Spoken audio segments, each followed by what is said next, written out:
Hi అండి. ఈరోజు breakfast వచ్చేసి పెసరట్టు ఒక గ్లాస్ తీసుకున్నాండి. కొద్దిగా మెంతులు ఇవి వేసి ఒక గంట నానబెట్టుకోవాలండి. వాటర్ వేసి 2-3 సార్లు శుభ్రంగా కడుక్కొని వాటర్ వేసి నానబెట్టుకోవాలి.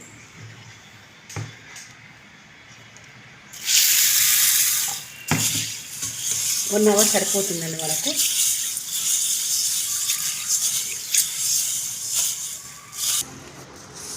ఈ గంట పెసలు నానేయండి.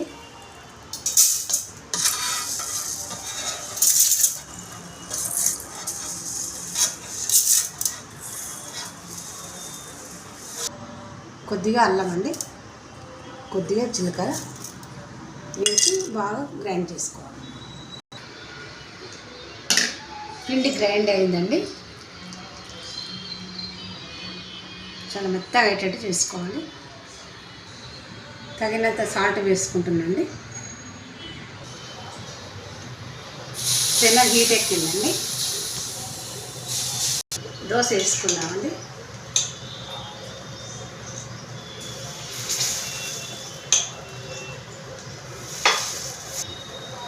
దోశ మీద అల్లం, పచ్చిమిర్చి, ఉల్లిపాయలు జల్లుకుంటుందండి. టేస్ట్ చాలా బాగుంటుంది జల్లుకుంటే.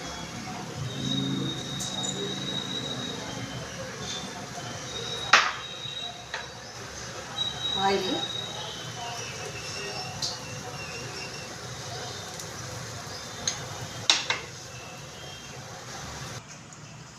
పెసరట్టు బ్రేక్ఫాస్ట్ రెడీ అయిందండి. ఇది వెన్న, టమాటా పచ్చడి, ఎల్లిపాయ కారం, నెయ్యి. మీరు కూడా చేసుకోండి. హెల్దీ అండి, హెల్దీ రెసిపీ. ఓకే.